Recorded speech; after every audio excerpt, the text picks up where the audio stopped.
Shalom e bem-vindos de volta ao Israel com a Aline. Hoje estamos na região de Sodoma e Gomorra com um convidado super especial. Deem shalom para o arqueólogo Rodrigo Silva. Shalom, é um prazer estar com você, com todo o público que está assistindo. Temos muita história para contar. A gente tem assuntos imperdíveis no dia de hoje. Exatamente. Então, se vocês estão preparados, vamos começar.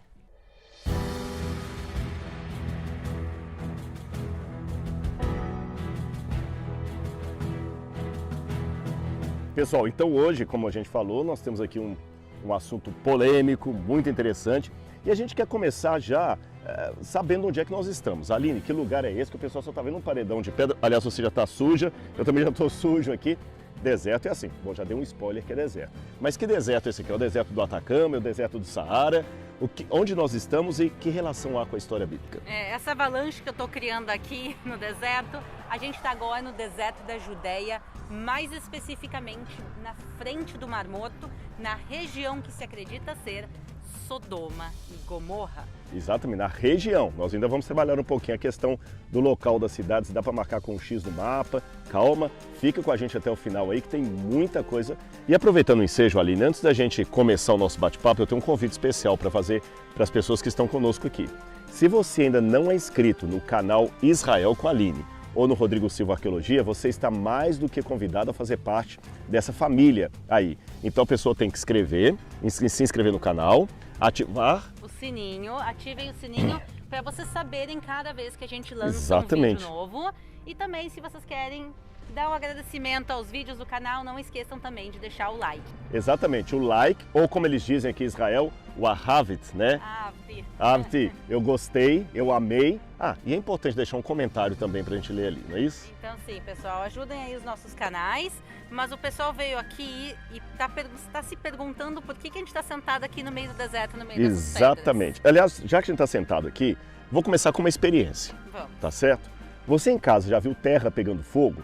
Acho que não, né? É difícil. Mas vamos fazer uma mágica aqui para depois a gente explicar? Eu trouxe um isqueiro aqui, eu não fumo, nem a Aline fuma, mas a gente trouxe esse isqueiro e a gente rodou o deserto para poder encontrar esse fenômeno e eu vou deixar para que a Aline faça, tá certo? E tá aqui pertinho, vamos tentar nos posicionar aqui. Aí, olha, vamos chegar com a câmera perto aqui, olha a mágica. Gente, o vento tá complicado aqui, para não queimar, eu vou pedir a Laura para segurar a minha Bíblia, eu vou ajudar a Aline. Vamos tentar com então o venha papel. com olho mágico aqui, hein? 1, 2, 3 e filmando, vamos lá?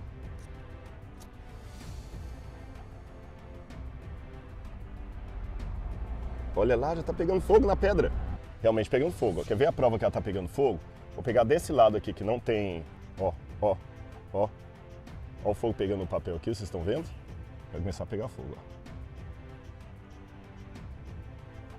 Vamos lá. Opa, pegou fogo, ó. Presta atenção, Rodrigo, que a pedra que tinha aqui, que é de enxofre, ela queimou e aí ela apagou, porque o resto em volta não queima. Quer dizer, esse tipo de pedra aqui... Ó, vamos fazer o teste aqui, ó. Isso aqui não vai fazer. acontecer nada, ó. Não pega fogo, ó. Não acontece nada. Não acontece absolutamente nada. É só aquela mesmo. Só aquela, quer dizer, são pedras específicas de enxofre. Tem uma aqui que a gente acabou de queimar. E você já deu o spoiler. É enxofre. Enxofre é mencionado no Gênesis, né? Tem mais um pedacinho ali, né? Tem mais um pedacinho aqui. Eu vou tentar soltar ela sem ela quebrar.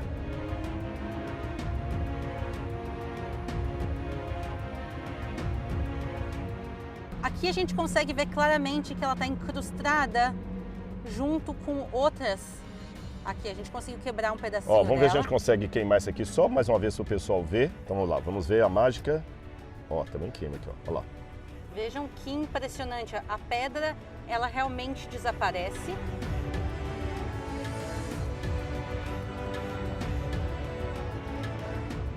O mais impressionante que a gente não consegue ver agora é que o fogo que está saindo dessa pedra é azul. Quer dizer, o fogo azul, quando a gente queima ela de noite, a gente consegue ver claramente. E ele é um pouco tóxico. Nossa, eu senti aqui. Gente, veio um gás aqui. É que o vento está nessa direção. Está nessa direção. É interessante isso. O negócio é tóxico mesmo. Você cheirar isso aqui, você começa a ter sonho e visão. O negócio é forte. Nossa, um pedacinho assim. É melhor você afastar. É melhor afastar, mas o negócio, o cheiro vem forte mesmo aqui. Vejam Olha, deu até um estalozinho aqui. E a gente consegue ver um pouquinho a chama, mas realmente, Se tu acende ela no escuro, é uma chama completamente azul e realmente tu consegue ver... Esse queima, ó, também consegue sentiu o ver. cheiro, tá vendo aqui, ó? Ó o Tu fogo consegue pegando. ver que... Opa, cuidado. Opa! Aqui se faz ao vivo, gente. Vocês estão vendo tudo. Tem carro passando, às vezes o som não fica a melhor coisa. Bom, a gente já falou aqui de enxofre, que menciona no Gênesis, falamos de fogo e também a Bíblia fala de sal. Eu sei que tem um lugar aqui que a gente ainda vai, que tem um depósito de sal muito grande e a gente pode continuar batendo esse papo lá para mostrar mais coisas pro pessoal. Vamos lá, que tem muita coisa ainda para mostrar no dia de hoje, isso aqui foi só a provinha, pessoal. Exatamente, e queremos aproveitar a luz do sol. Então vamos com a gente. Vamos lá.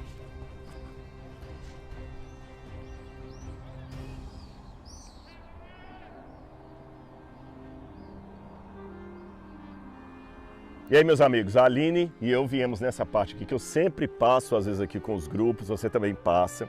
A gente para aqui para mostrar algumas curiosidades, não é isso? E esse aqui é um lugar que eu não sei se a câmera vai mostrar, mas a gente vai dar um jeito de ficar bem didático pro pessoal, que é um lugar tomado de sal. Eu posso falar que isso aqui é um vale de sal, não é isso, Aline? Realmente é um local único, porque aqui em volta de nós tudo são montanhas, mas de repente entre todas as montanhas tem uma área aqui específica que são montanhas de sal, mais especificamente 90% de sal. Aliás, eu vou até mostrar para o pessoal em casa, aqui no chão, ó, tem umas pedrinhas aqui. Eu vou chegar perto aqui da câmera. Olha que legal esse aqui. Você está vendo, isso aqui é uma pedra normal, isso aqui não é sal. Mas olha a casca de sal. E essa aqui é uma pedra também de sal. Aliás, eu acho que se eu pudesse fazer uma eleição para o livro dos records, eu acho que a maior pedra de sal do mundo estaria aqui. Eu não sei se já está no livro dos recordes, mas sem dúvida nenhuma, não é a realidade de uma pedra, é uma montanha inteira. A gente consegue ver, inclusive, que a formação dela é diferente. Assim, olhando às vezes de primeira, ela não chama tanta atenção porque ela está coberta de areia. Tem tempestade de areia que cobrem, mas se a gente parar e olhar os detalhes, vejam como ela tem uma formação completamente única. É, porque você em casa está acostumado com aquele sal, o NaCl, lá da tabela periódica, né? Direitinho, já pegando os elementos ali. Você pensa aquele sal branquinho, refinado, mas isso aqui é sal. Aliás, vamos ali que nós vamos mostrar uma pedra de sal para você, para você poder fazer o tempero da sua comida aí na sua casa. Vem com a gente.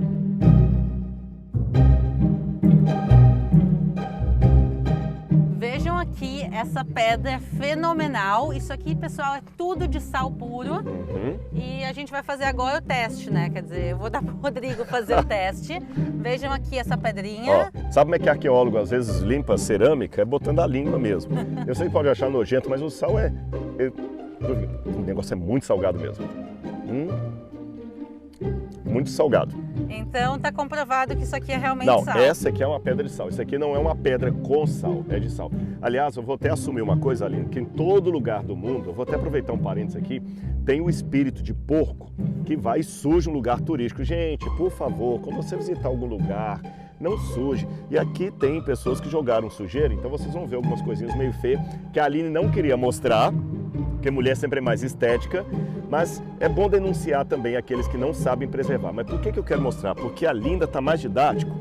Por causa das chuvas que houveram agora no último verão, no último inverno, melhor dizendo, aqui você vê que a água veio, escorreu e ela formou tipo uma estalactite ali, olha, estão vendo? Lá no fundo. Vou pegar aqui. Fiquem tranquilos que eu não estou destruindo a natureza, porque esse aqui é novo. Mas olha aqui, ó. Tá bom? Tudo feito de sal, bem salgado. Mas eu posso dizer uma coisa? Eu vou primeiro provar, depois eu quero dizer uma coisa pra vocês. Deixa eu só ajeitar meu microfone que caiu aqui, mas ela também provou. É salgado. Mas eu posso dizer uma coisa? A gente está falando hoje da cidade de Sodoma, Gomorra, das cidades destruídas, justamente pelos atos errados da população da cidade. E a gente vê que tem pessoas que fazem coisas erradas até os dias de hoje. Então a gente vê aqui locais históricos, sim, com uma garrafa jogada no chão, com papel jogado no chão. Isso mostra que às vezes a natureza humana ainda precisa melhorar, desde aqueles tempos até os tempos de hoje. Agora, Aline, já que estamos falando de Sodoma e Gomorra, onde será, porque a gente está falando da região, desde que nós começamos o nosso bate-papo aqui, começamos lá em cima, viemos até aqui, estamos falando da região de Sodoma e Gomorra. Região é muito mais do que a cidade. Vamos tentar descobrir então onde é que poderia ser a cidade de Sodoma ou Gomorra, ou as outras cidades, que aliás pouca gente fala das demais, mas eram 5 cidades que ficavam ali no vale e que sofreram todas o castigo divino. As mais famosas são Sodoma e Gomorra, e das duas, Sodoma é a mais destacada.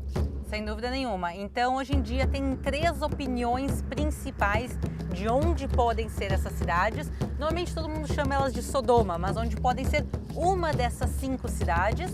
Então, a gente tem 3 opiniões diferentes. Eu trouxe um mapa pra gente hoje. Eu vou pegar o mapa ali no carro e eu já vi que tem uma pedra ali que a gente dá para improvisar um escritório. Então, vou pegar o mapa e a gente vai para ali e a gente vai mostrar para você quais são esses 3 locais e o que pode ser dito de cada um deles.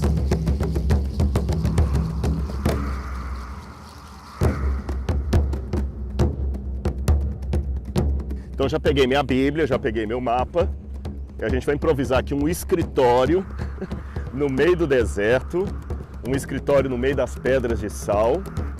Vamos ver aqui, a Aline pode ficar aqui, eu acho que eu fico aqui e dá para o nosso cameraman nos filmar aqui, tirar essa pedra. Opa. Acho que aqui dá, tranquilos? Olha bem, eu tenho um mapa aqui, eu vou tentar mostrar para o pessoal. Aliás, antes de mostrar essas cidades, tem uma coisa curiosa também, Aline. A gente sempre passa aqui com os turistas e o pessoal pega uma pedra aqui. Eu sei que você está rindo, mas eu vou mostrar tudo, né? Você vai fazer um Israel com a Aline agora virtual, um Rodrigo Silva Arqueologia virtual, como se você estivesse aqui com a gente. O que a gente iria mostrar para eles? Lá em cima, atrás de nós vemos uma pedra que ela tem 12 metros de altura. E ela é chamada a Mulher de Ló. Mesmo se vocês perguntarem para o israelense, se vocês buscarem no mapa em hebraico, está escrito Eshet Lot, a Mulher de Ló. E a tradição fala que essa é a Mulher de Ló. O principal problema é o tamanho. A gente está falando de uma estátua de 12 metros, realmente que lembra o formato de uma mulher, mas o tamanho é completamente desproporcional, provavelmente por 1,5 metro que ela teria de altura. E o curioso... Eu, particularmente, disso, eu sou um tanto cético, porque parece apenas uma pedra que desprendeu das outras lá, e mesmo o formato de uma mulher, depende do ângulo que você olha, dá uma ilusão de ótica. Mas eu também tenho que admitir que essa tradição da Mulher de Ló não é algo que só está no Waze hoje, não. Aliás, uma coisa que pouca gente sabe, o Waze é invenção de israelense, viu? É pouca coisa que sabe. Israelense. Exatamente. O dia que ele dá ruim também, você vai ficar chateado com o israelense, mas o dia que dá certo também, agradeço ao israelense. Agora, nós temos que admitir que, embora eu seja cético com relação a ser aquela Mulher de Ló, acredito que a Aline também, a gente mostra que é uma questão turística, mas existe uma tradição bem antiga que aponta como sendo a Mulher de Ló. A gente encontra nos pais da igreja. Para você que está em casa e não sabe quem são os pais da igreja, são os primeiros autores cristãos do período pós-apostólico. Se eu não me engano, Flávio Josefo também faz essa menção, né? Exatamente, quer dizer, no primeiro século, há literalmente 2000 anos atrás, Flávio Josefo já fala desse local. Então é uma tradição, quer dizer, a gente não tem comprovação científica disso, mas é uma tradição de 2000 anos. Ou seja, e Flávio Josefo também, para quem não sabe, foi um historiador judeu do primeiro século, que viveu ali justamente no período em que o Novo Testamento ainda estava sendo escrito. Agora, é lógico, essa tradição não valida que seja realmente a Mulher de Ló, apenas para você saiba a guisa de informação. Mas vamos falar em termos arqueológicos. Eu tenho um mapa de Israel aqui. Aline, eu vejo que você está meio desconfortável aí. Eu pensei em fazer uma mesinha, mas ela não está me ajudando muito, não. Acho que aqui vai ficar melhor. Opa, mostrar mais próximo da Isso, câmera. aqui, ó. Então esse aqui é o mapa de Israel. Como eu falei, Israel menor do que o estado de Sergipe hoje, se você for olhar. Israel faz fronteira, rapidamente, só para você entender geografia. Aliás, gente, para estudar a arqueologia bíblica, é imprescindível que você tenha 4 coisas.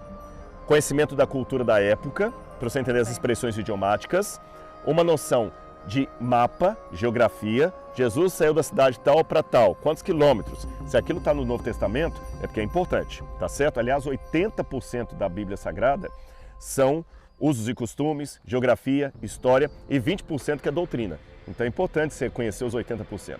Então já falei do mapa, já falei dos usos e costumes, linha do tempo, cronologia, o que veio antes, o que veio depois. E por último, se possível, uma maquete também ajuda bastante, porque fica mais fácil. Então vamos para o mapa. O Israel hoje, que é a terra bíblica também, ele faz fronteira com o Líbano, que nos tempos bíblicos era o território dos fenícios, a Síria, que já era dos sírios na época bíblica, aqui a Jordânia, da época, a Jordânia fazia Amon, que era justamente o território dos Edomitas. Depois você tem Moabe e Amnon, que tem relação com a história de Sodoma. Vamos chegar lá ainda. E aqui ao sul, você tem a fronteira também com o Egito. 65% aproximadamente do território israelense hoje são desertos. E o deserto ele é dividido em 3 partes aqui. O Negev, que é o deserto mais ao sul, aliás, Negev é sul em hebraico. Você tem o Arava e você tem o deserto da Judeia, que é onde a gente estava no início do vídeo. Mas vamos falar desses 3 locais. Aline, onde é que nós estamos aqui no mapa agora, para o pessoal poder entender? Nós estamos aqui embaixo, vocês podem ver que no próprio mapa está marcado Sedom, que é Sodoma. Então nós estamos aqui na parte bem sul do Mar Morto, dentro da região do deserto da Judeia. Então aqui, você pode colocar na sua lista aí, é um dos possíveis lugares de Sodoma, tá certo? Então já anota aí, são 3, os prováveis lugares. O primeiro, ela já mostrou no mapa, está do lado de cá de Israel. Os outros 2 estão do outro lado. Aliás, eu vou pedir o câmera só para mostrar para aquele lado, eu não sei se vai dar para ver. Aquelas montanhas ali já são outro país. Ali já é a Jordânia, tá certo? E os outros 2 lugares ficam do lado da Jordânia. Vamos ver isso no mapa? Agora vamos voltar aqui no mapa. O segundo provável lugar de Sodoma seria nessa região, ele não mostra aqui no mapa, mas seria Babedra, tá certo? Seria mais ou menos aqui, olha, o Mar Morto hoje ele faz uma divisória, porque boa parte do Mar Morto hoje está realmente se perdendo. Então aqui todo era coberto de água, mas do lado da Jordânia você tem Babedra. E o terceiro lugar, que eu até mostrei num vídeo que eu fiz recentemente, eu vou deixar aí para você o link onde você pode assistir esse vídeo. Você vai clicar aí, você pode assistir depois. Seria esse lugar mais aqui. E o terceiro seria justamente aqui, ao norte do Mar Morto, o lugar chamado Tel El Haman, que está desse lado aqui, tá bem? Então nós temos os 2 lugares no lado da Jordânia. Um fica ao norte do Mar Morto. Outro fica mais ao sul do Mar Morto, aqui na área da Jordânia, e o outro fica justamente no lado de Israel, também na parte sul do Mar Morto. Então esses são os 3 possíveis lugares que nós temos para Sodoma e Gomorra, né, Aline? Pois é, lembrando que são 3 locais, mas no total eram 5 cidades. Então ainda existe a possibilidade de Tel El Hammam realmente ser o local correto, e aqui também, o outro também, ou pode ser que nenhum dos 3. Exatamente. Aliás, só falta eu gravar agora Babedra, que é uma coisa que eu ainda quero. Nós já tivemos a ideia de fazer juntos na Jordânia, né, Aline? Só que não deu certo no dia para ela ir lá, porque ela tem que cruzar a fronteira, tem uma certa burocracia. Mas ainda vamos fazer, quem sabe em Babedra junto. Mas a Aline já filmou aqui com detalhes, foram 3 vídeos que você fez, não é isso?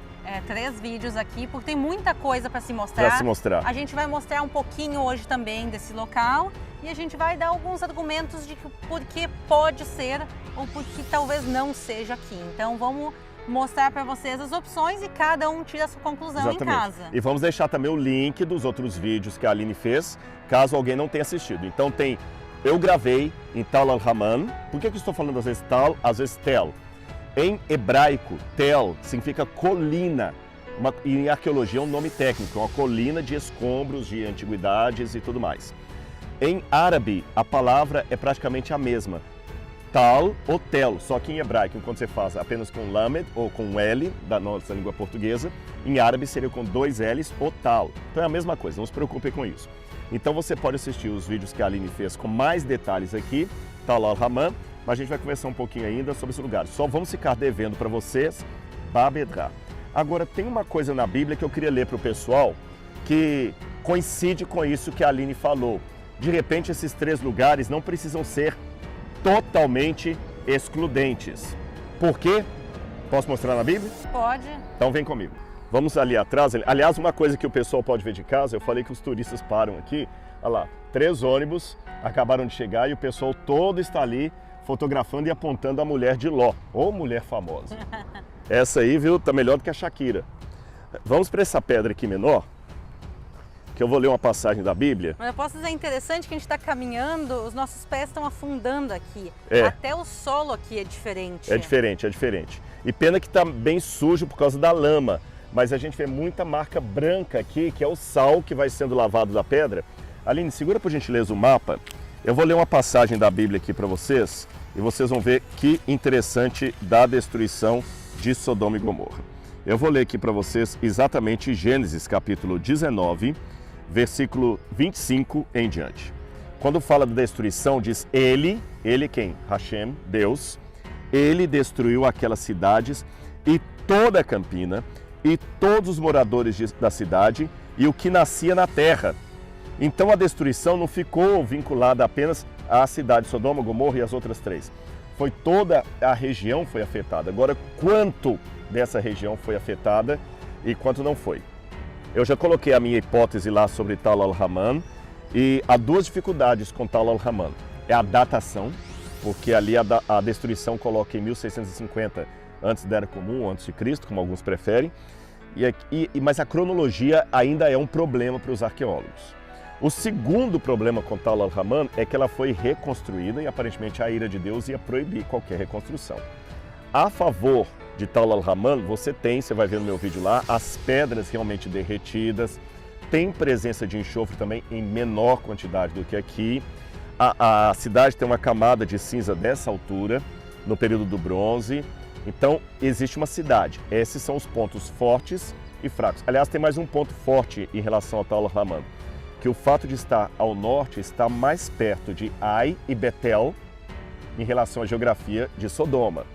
As duas opções do sul, que seriam Babedra e aqui onde nós estamos no Monte Sodoma, estão mais ao longe geograficamente. Então, vocês estão notando que todas as hipóteses têm alguns pontos mais fortes e outros mais fracos, não é isso, Aline? Exatamente, eu acho que essa é a palavra correta, quer dizer, são hipóteses. Se a gente está falando do local que nós estamos agora, em hebraico ele é chamado Ar Sdom, a montanha de Sodoma. E esse primeiro indício, na realidade, os próprios locais, a tradição local, reconhece esse local como Sodoma. E isso a gente falou, uma tradição não de agora, mas tradição de pelo menos 2000 anos, se não anterior a isso. Então esse é o primeiro ponto forte desse local, que é uma tradição muito, muito antiga. Muito antes de Tel el-Hammam ser descoberto pelos arqueólogos, aqui as pessoas em Israel já conheciam esse local como Sodoma. Aliás, até o Mar Morto já recebeu também da antiguidade o apelido de Mare Sodomorum, o Mar de Sodoma, o Lago Salgado. A única coisa que é bom a gente esclarecer para o pessoal em casa é que existe uma lenda urbana por aí, que encontraram os restos de Sodoma debaixo do Mar Morto. Eu li um livro uma vez, Aline, não vou falar o nome do livro, mas um livro conhecido no Brasil, onde o sujeito conta que os israelenses estavam tirando o sal do Mar Morto quando saiu uma chaminé toda queimada. Isso é mito, pessoal. Debaixo do Mar Morto ele já foi mapeado, já usaram sonar ali para ver debaixo do Mar Morto. Não existe nenhuma estrutura de cidade sob as águas do Mar Morto. Então Sodoma, Gomorra e as cidades que foram destruídas estavam na região do Mar Morto. Até agora não há nenhuma evidência de cidade embaixo das águas do Mar Morto. Sim, quer dizer, não faltam pesquisas arqueológicas, extração de minerais na região dentro do Mar Morto, nada realmente foi encontrado. E as três teorias realmente dos lugares que a gente está falando que são em volta do Mar Morto. Uhum. E agora vamos falar um pouquinho do lugar que a gente está, do Monte Sodoma. Por que as pessoas acreditam que é aqui? Primeiro, a gente falou uma tradição muito antiga. E segundo, realmente que é um monte feito de sal. E também aqui em volta se encontrou muito enxofre, como a gente viu no início do vídeo, que a gente queimou bolas de enxofre, aquelas até eram pequenininhas, mas a gente encontra também bolas grandes. Sim, já vi do tamanho de uma bola de tênis, mais ou menos. Sim, se encontram bolas grandes de enxofre, o que se encaixa muito bem com a narrativa bíblica, que a cidade foi destruída com sal, fogo e enxofre. E o interessante é que tu tem aqui cordilheiras e cordilheiras de montanhas, e entre todas essas montanhas só uma delas é feita de sal. Quer dizer, ela é grande, mas é uma montanha só feita de sal que nos chama a atenção. Então aqui a gente tem o sal, tem o enxofre, tem as tradições e não tem nenhuma cidade aqui. Esse, para mim, eu já conversei com a Aline antes da gente começar a gravar, esse para mim é o principal obstáculo do ponto de vista arqueológico. Porque para eu falar, eu teria que ter alguma estrutura aqui datada do período do bronze, que é quando nós acreditamos que houve a destruição de Sodoma. E realmente o que ela falou é verdade. Nós temos aqui a montanha de sal, mas não existe aqui nenhum indício de qualquer civilização. A menos que, mas aqui eu já estou criando uma hipótese, uma possibilidade, a menos que essa cidade de sal esteja debaixo de toda a montanha, que ou melhor, corrigindo, a menos que esse resto de cidade do período do bronze esteja debaixo de todo esse sal, mas para isso tem que fazer uma investigação. Exatamente, a gente não tem nenhuma escavação arqueológica que foi feita dentro de Sodoma. Existem cavernas, a gente inclusive no canal entramos e vimos as cavernas, mas a gente não consegue ver estruturas de uma cidade. Então a hipótese que muitos locais, que pessoas locais imaginam que seja, é que Deus destruiu a cidade. Quando destruiu a cidade, não sobrou vestígios arqueológicos, que por um lado faz sentido, mas que por outro lado é um grande problema, porque a gente nunca vai poder encontrar vestígios para dizer, olhem aqui a cidade de Sodoma. Então esses são os pontos negativos aqui da cidade, quer dizer que a gente não tem como mostrar uma cidade destruída, como é o caso de Tel el-Hammam. Agora eu vou dar um argumento a favor daqui e um contra. Vocês verem que a gente está sendo assim, o mais profissional possível. Eu tenho que trabalhar com as hipóteses, os pontos fortes e os pontos fracos. O argumento a favor é que até no livro de Judas, quando fala da destruição de Sodoma e Gomorra, o livro de Judas não é o Judas que traiu Jesus Cristo, é um outro Judas, tá certo? Do Novo Testamento, possivelmente um dos irmãos de Jesus que escreveu a epístola. No livro de Judas, quando fala da cidade de Sodoma e Gomorra, diz assim, no verso 7, porque Judas não tem capítulo. Igualmente, aí quando fala da destruição de Deus, eu vou ler o verso 6. Fala dos anjos que foram presos em algemas eternas para o juízo do grande dia. Igualmente, Sodoma, Gomorra e as cidades vizinhas, que também se entregaram à imoralidade e adotaram práticas contrárias à natureza, foram postas como exemplo do castigo de um fogo eterno. Eu, particularmente, Aline, entendo que castigo de um fogo eterno não é um fogo que fica eternamente queimando. Significa um fogo de consequências eternas, tá certo? Olam, quer dizer, universal, eterno, nunca mais acaba. Ou aionion, como está em grego. E realmente, então, Deus destruiu por completo, assim como fará no dia do juízo final, não vai sobrar nada. Então, isso é um argumento a favor do fato de não encontrarmos cidades aqui. O argumento contra é que houve outras cidades também objeto do castigo divino, como é o caso de Petra, que um dia eu quero fazer um vídeo em Petra também, que Petra está lá, a ruína dela, como o profeta falou que iria acontecer. Vocês veem, nós temos alguns elementos a favor, outros contra, mas uma coisa nós temos forte. Há evidência bastante para apontar o relato bíblico como sendo algo histórico.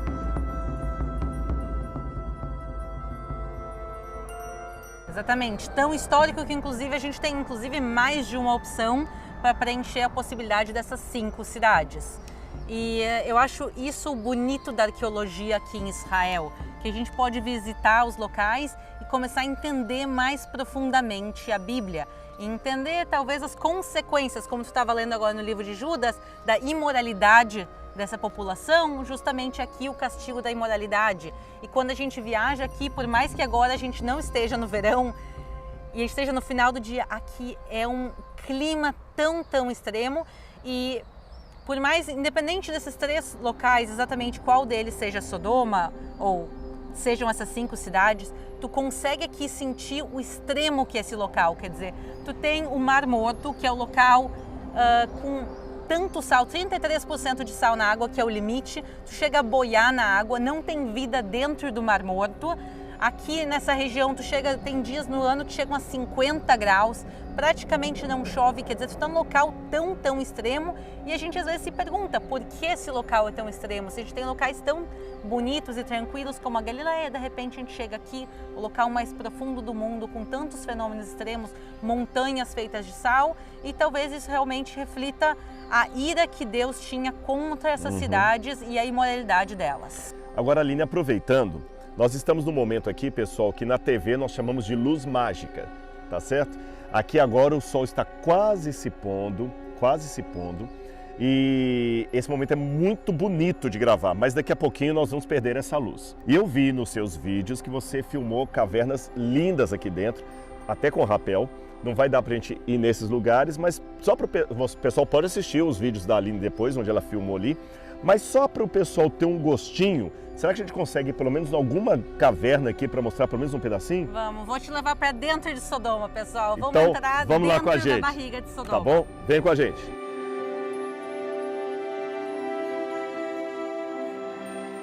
Então tu pode ver lá em cima, nós estamos vendo a famosa estátua da mulher de Ló.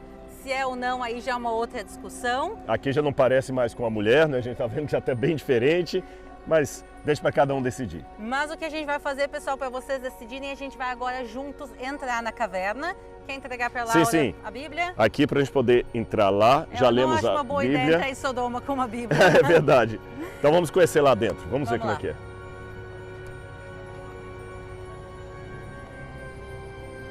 E a gente pode ver, inclusive, que tem gente aqui do lado com equipamento, com capacete, com todo equipamento, para entrar a fundo e conhecer.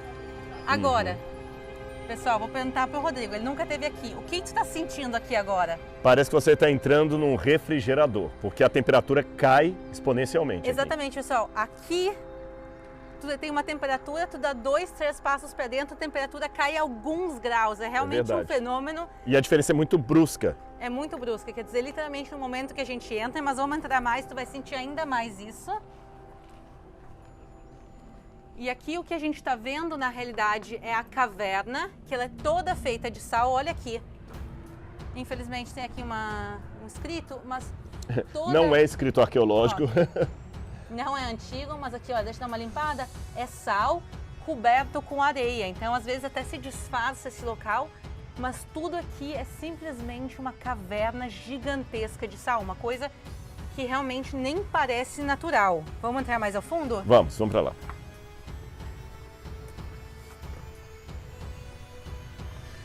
E também outro fenômeno interessante que a gente consegue ver aqui são todas essas pedras de sal que desmoronaram. Isso aqui é por causa de terremotos. Aqui na região tem muitos terremotos que acontecem. Ainda mais nos últimos meses, nos últimos anos, isso se intensificou. A gente viu, por exemplo, o grande terremoto da Turquia e da Síria, que infelizmente tem milhares de vítimas. E essa região não é muito longe daqui. Esses terremotos também parcialmente foram sentidos em Israel. Tu até fez um vídeo sobre o assunto dos terremotos. E essas pedras justamente caíram aqui por causa desses terremotos. Aliás, um parênteses de um assunto que não é necessariamente sobre Sodoma e Gomorra, mas é sobre arqueologia. É possível que muitos dos manuscritos do Mar Morto estejam em alguma gruta ali de Herberto Comeran, que algum terremoto houve que produziu o colapso de pedras, terra, que tapou a entrada dessa gruta e o manuscrito está lá dentro. Nós estamos agora, existem novos equipamentos que conseguem ver até vários metros dentro para ver se há algum indício de gruta. Foi por isso que encontraram a gruta número 12, só que, infelizmente, não havia manuscritos lá. Mas foi só um parênteses para vocês verem que essa terra é uma terra rica de tesouros arqueológicos. Eu queria apenas acrescentar uma coisa. Quando a Aline fala a terra de Israel é rica, eu queria acrescentar também, não apenas Israel, mas o Oriente Médio como um todo, porque as terras bíblicas são mais do que o atual Estado de Israel. Que as terras bíblicas incluem o Egito, porque houve história de Israel ali. Onde houve história do povo de Deus, é terra bíblica. Inclui a Jordânia, inclui a Síria, inclui o Iraque, inclui o Irã, inclui a Turquia. Por que Turquia? Paulo passou ali na Ásia Menor. Por que inclui a Jordânia? Bom, Jesus foi batizado, e diz muito no Evangelho de João, da além do Rio Jordão. A Moabe e Amnon, os filhos das filhas de Ló, da relação incestuosa, estão do lado de lá. Ou seja, esse tesouro cultural está nesse território aqui. Pena que as relações políticas nem sempre são as melhores, as mais fáceis, mas a gente vai tentando, entre meandros aí de discussões políticas e tudo mais, a encontrar desde esse elemento a substância para compreender melhor o texto bíblico e confirmar a historicidade dos episódios que a Bíblia apresenta.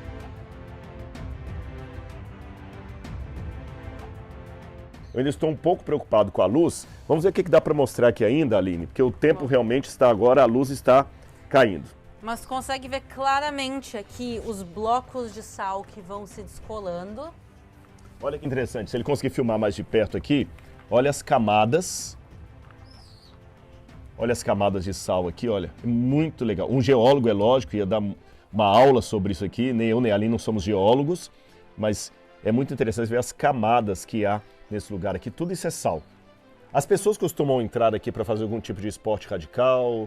Então, dentro das cavernas de Sodoma, a única maneira de se entrar hoje em dia é realmente com equipamento, se a gente for entrar para dentro, então capacete, parte inclusive precisa de rapel. Parte das cavernas dentro de Sodoma estão cheias de água. Aqui no inverno tem cachoeiras dentro. Realmente tem muita coisa que acontece dentro de Sodoma, mas precisa de equipamentos e profissionais treinados em esportes radicais para poder entrar. Na sua opinião, o que a gente pode aprender com a história de Sodoma e Gomorra? Então, a gente vê muitas vezes na Bíblia o amor de Deus e o carinho que Deus tem com a terra de Israel, com o povo de Israel e também com todos os povos do mundo, mas a gente aprende também sobre a justiça de Deus. Quer dizer, Deus inclusive tenta dar uma chance para essas cidades. Ele diz, olha, se tiver 10 justos, a cidade não vai ser destruída. Se tiver 5 justos, a cidade não... Se tiver 1 justo, a cidade não vai ser destruída. Quer dizer, ele tenta dar uma chance para essas cidades, mas realmente a imoralidade aqui é muito profunda. E quando a gente lê a Bíblia, diversos versículos nos conta... Ó, tem algum esportista descendo ali agora. Tá vendo? Ó, tá descendo ali. Vamos tentar até ficar de pé aqui, mas continua, porque esse aqui tá interessante. Vamos andar um pouquinho aqui, só pra gente pegar mais luz.